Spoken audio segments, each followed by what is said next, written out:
राजकीय महाविद्यालय रोहट, विषय इतिहास। और हम जो है वो धार्मिक और सामाजिक नवजागरण के क्रम में आर्य समाज के बारे में जानकारी ले रहे थे। पिछली क्लास में मैंने स्वामी दयानंद सरस्वती की जीवनी उनके विचार के बारे में बताया था। आज हम आर्य सिद्धांत के बारे में देखेंगे। आर्य समाज जो है, जो स्वामी जी के द्वारा स्थापित किया गया था, उनके मुख्य सिद्धांत क्या थे। उसमें पहला था कि आर्य समाज वेदों को ही एकमात्र आधिकारिक ज्ञान का स्रोत स्वीकार करता है। आर्य समाज का मानना था, कि स्वामी जी का मानना था कि ज्ञान जो है वो वेदों के अंदर है और उसी के जो है वो समाज को, धर्म को प्रामाणिकता मिलती है। तो वेदों को मानने वाला ही आर्य समाज को स्वीकार कर सकता था। तो ये माना जाता था कि वेद जो है वो हमारे ज्ञान के जो है वो एकमात्र स्रोत है। दूसरा, प्रत्येक प्रांत में समाज का मुख्य केंद्र होगा और उसकी शाखाएं जो है अलग अलग होंगी। ये शाखाएं जो है आपस में जुड़ी हुई होंगी। तो प्रांत में जो है एक मेन जो है वो केंद्र है और उससे जुड़ी हुई छोटी छोटी शाखाएं होंगी। और तीसरा, समाज के मुख्य केंद्र में संस्कृत तथा आर्य भाषा। आर्य भाषा मीन्स हिंदी में वैदिक वाद्यों पर ग्रंथ उपलब्ध होंगे। और एक जो है वो आर्य समाज ने एक अपना अखबार भी निकाला जिसको आर्य प्रकाश कहा जाता था। तो उसका जो है वो संपादन होगा और जिसमें आर्य समाज से संबंधित बातें जो है विस्तार पूर्वक बताई जाएगी। फिर समाज के सदस्य सत्य, सिद्धांत और चरित्र की बातों में आस्था रखने वाले होंगे। तो जो इस संस्था का सदस्य होगा वो मूल रूप से जो आर्य समाज के सिद्धांत है उसको मानेगा और सत्य पर विश्वास करने वाला होगा। और सदस्यगण अपने समय को समाज सेवा में अर्पित करेंगे। अब ये कि इसलिए किया गया कि जो व्यक्ति जो है, अब ठीक है जिसके परिवार का दायित्व है वो तो जो है वो उसमें भी उसको समय देना पड़ेगा, लेकिन जो ऐसे सदस्य हैं जिनके परिवार का दायित्व नहीं है तो वो समाज सेवा में जो है वो अपना समय लगाएंगे। हर 8वें दिन समाज के अध्यक्ष, सचिव और अन्य सदस्यों को आर्य समाज के मंदिर में उपस्थित होना पड़ेगा और वहां पर वो जो भी धार्मिक बातें हैं हिंदुत्व की, वेदों की, उसके ऊपर वो विचार विमर्श करेंगे ताकि जो है वो वैदिक मंत्र पाठ और वो सब जो है उसका आयोजन कर सके। समाज स्तुति, प्रार्थना, उपासना के माध्यम से एकेश्वर परमात्मा का स्मरण करने को प्रोत्साहित करेगा। आर्य समाज, और जैसा कि मैंने बताया था कि स्वामी जी जो है वो अद्वैत सिद्धांत को मानते थे। उनके लिए जो है वो परमेश्वर जो है वो एक था, एकेश्वरवाद। तो इसमें जो है वो इसके द्वारा, प्रार्थना के द्वारा, उपासना के द्वारा जो है वो एकेश्वरवाद को या एक ही ईश्वर का स्मरण किया जाएगा। फिर समाज के सदस्य जो हैं वो वैदिक संस्कारों को अपनाएंगे और वैदिक विधानों के अनुसार ही उसको पूरा करेंगे। इसमें जो है स्पष्ट जो भी आर्य समाज में किया गया वो वेदों के अनुसार किया गया। तो संस्कार भी जो है वैदिक संस्कार को ही अपनाया जाएगा। सत्य, ज्ञान, धर्म आदि की व्याख्या के लिए संगठन विद्वान और चरित्रवान सदस्यों को धर्म प्रचार के लिए एक दूसरे स्थान पर भेजेगा। नेचुरली जब वही व्यक्ति आदर्श बात कर सकता है जिस स्वयं का चरित्र आदर्श हो, तो ऐसे व्यक्तियों को जो है ज्ञान के और धर्म की व्याख्यान के लिए भेजा जाएगा।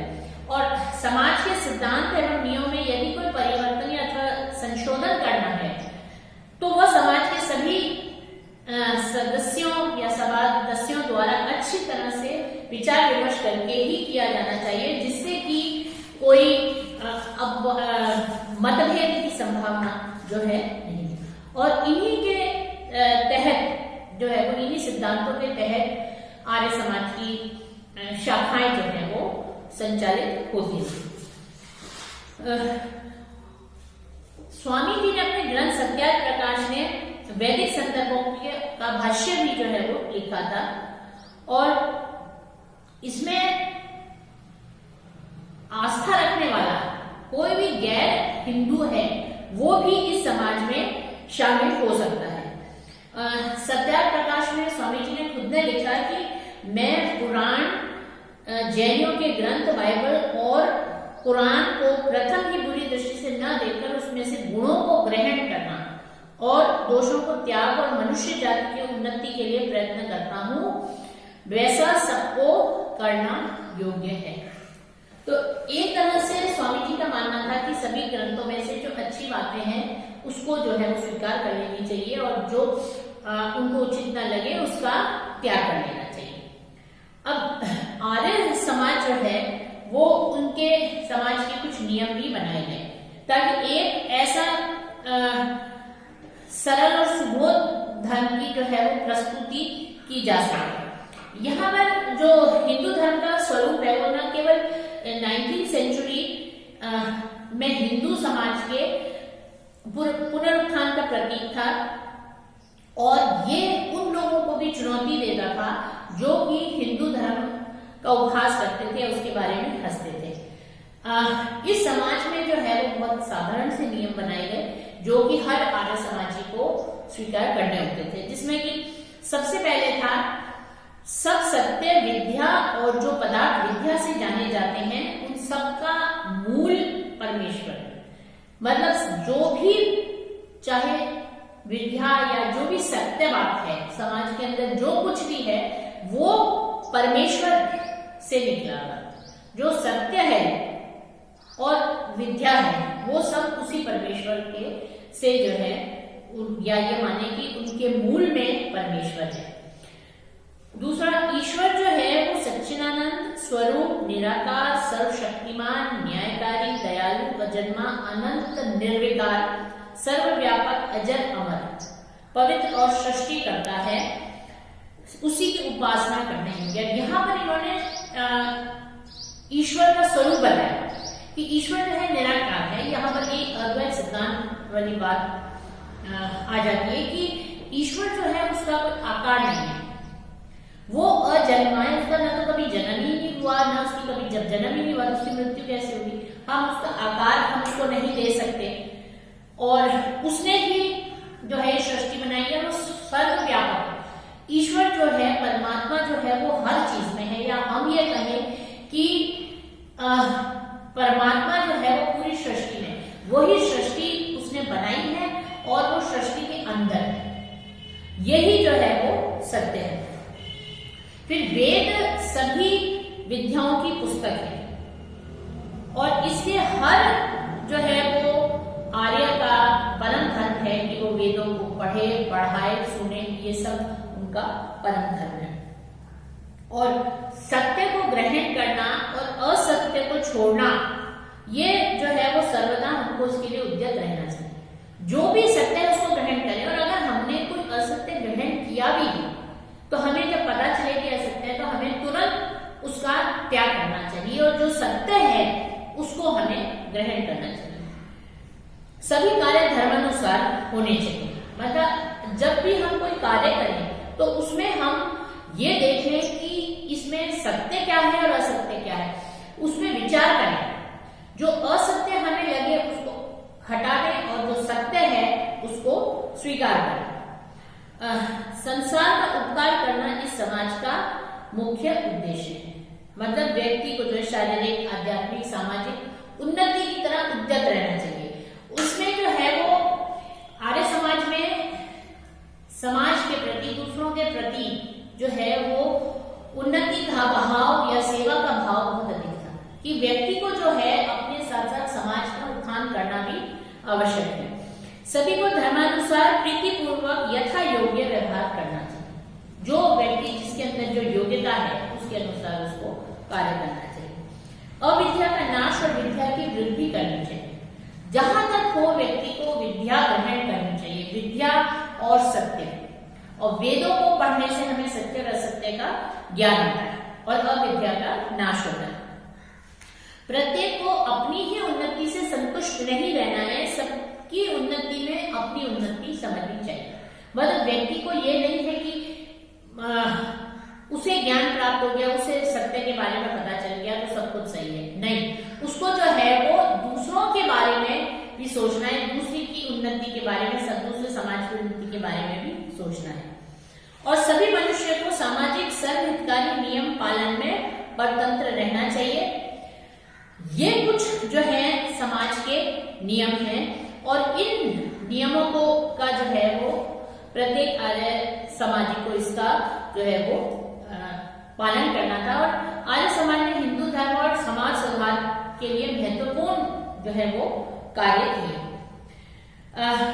आर्य समाज ने सामाजिक सुधार भी किए, क्योंकि जो प्राचीन वर्ण व्यवस्था थी वो जन्म पर न होकर व्यक्ति के कार्यों पर आधारित और मौजूदा जाति व्यवस्था जन्म पर आधारित थी। इस कारण से स्वामी दयानंद ने जाति प्रथा की आलोचना की। उनका मानना था कि कोई व्यक्ति किसी भी जाति में अगर उसने जन्म लिया है तो वो उच्च स्थान पर पहुंचने से उसको वंचित नहीं किया जा सकता, इस आधार पर कि वो फलान जाति में उसका जन्म हुआ है। तो उन्होंने जो है वो वर्ण व्यवस्था को उचित ठहराया और जाति व्यवस्था को उन्होंने खंडन किया। और वो भी जब जाति जो है वो पहले कार्य के आधार पर थी, लेकिन जन्म के आधार पर होने के बाद उसके अंदर विकृतियां जो है वो घुस गई।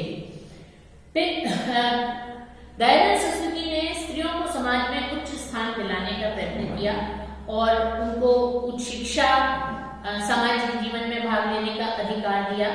और उन्होंने जो है वो आर्य समाज में बाल विवाह, बहुविवाह, पर्दा प्रथा का घोर विरोध किया और विधवा एवं स्त्री शिक्षा पर बल दिया। फिर आर्य समाज ने शुद्धि आंदोलन को जन्म दिया। शुद्धि से अभिप्राय संस्कारों में से है जिससे गैर हिंदू हैं या अछूत हैं या जो मुस्लिम बन गए या क्रिश्चियन बन गए, उन हिंदुओं को पुनः हिंदू धर्म में स्वीकार किया जा सकता था। और ये आर्य समाजों के प्रयत्न से ही हुआ है कि बहुत सारे लोग जिन्होंने धर्म परिवर्तन किया था वो उनमें उसका शुद्धिकरण कर वापस हिंदू धर्म में बुला लिया गया और वो उस समाज का एक हिस्सा बन गए। तो आर्य समाज ने हिंदू समाज में संगठन का बीजारोपण किया, जिससे हिंदू समाज में आत्मविश्वास और आत्मसम्मान की भावना जागृत हुई।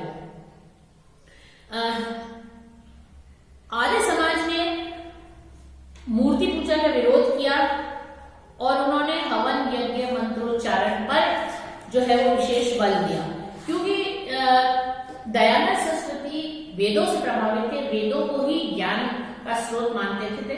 इस कारण से उन्होंने जो है वो मंत्रोच्चारण और यज्ञ पर उन्होंने जोर दिया और उनका मानना था कि ईश्वर जो है वो निराकार है। मूर्ति पूजा का उन्होंने इसलिए विरोध किया कि मूर्ति जो है उसमें हमने ईश्वर को आकार दे दिया और मूर्ति जो है वो किसी मानव द्वारा बनाई गई है, जबकि ईश्वर जो है वो निराकार है, उसको हम आकार नहीं दे सकते। इस कारण से जो है उन्होंने इसका विरोध किया और उन्होंने अनेकेश्वरवाद, अवतारवाद का विरोध किया। उन्होंने पौराणिक जो रीतियां थी, कुरीतियां थी और मान्यताएं थी, उनकी जो है वो उनका विरोध किया। दयानंद सरस्वती जो है वो पाखंड, ढोंग, असत्य, दंभ और आडंबर जो है उनके घोर विरोधी थे और कहीं भी देखते थे तो जो है उसका विरोध करते थे। और स्वामी दयानंद सरस्वती ने जो है वो हिंदुओं को अपने प्राचीन धर्म, गौरवपूर्ण सत्यता और आदर्श का स्मरण कराकर उन्हें स्वावलंबी बनाने की जो है वो चेष्टा की। अब अगर हम शुद्धि आंदोलन के बारे में देखें तो शुद्धि आंदोलन आर्य समाज संगठन की आक्रामक नीति का स्वाभाविक परिणाम था और जो मिशनरीज द्वारा हिंदुओं का धर्म परिवर्तन किया गया था उसको विरोध करने के लिए और जो परिवर्तित हो गए थे उनको वापस हिंदू धर्म में लाने के लिए शुद्धि आंदोलन शुरू किया गया। तो इसमें 3 जो है मुख्य बातें थी। पहला ये था कि दूसरे धर्मावलंबियों को हिंदू धर्म में शामिल किया जाए। दूसरा, पहले या हाल में जो हिंदू किसी विदेशी धर्म को स्वीकार कर लिया हो जिसने, उसको वापस हिंदू धर्म के अंतर्गत लाना। और दलित वर्ग का सामाजिक स्तर उठाना तथा उन्हें सामाजिक प्रतिष्ठा का पात्र बनाना। और इसमें जो है इन्होंने शुद्धि सभाओं का गठन किया, जिसके द्वारा जो है वो शुद्धि के माध्यम से बहुत सारे लोगों को जो है वो हिंदू धर्म में शामिल किया गया। धन्यवाद।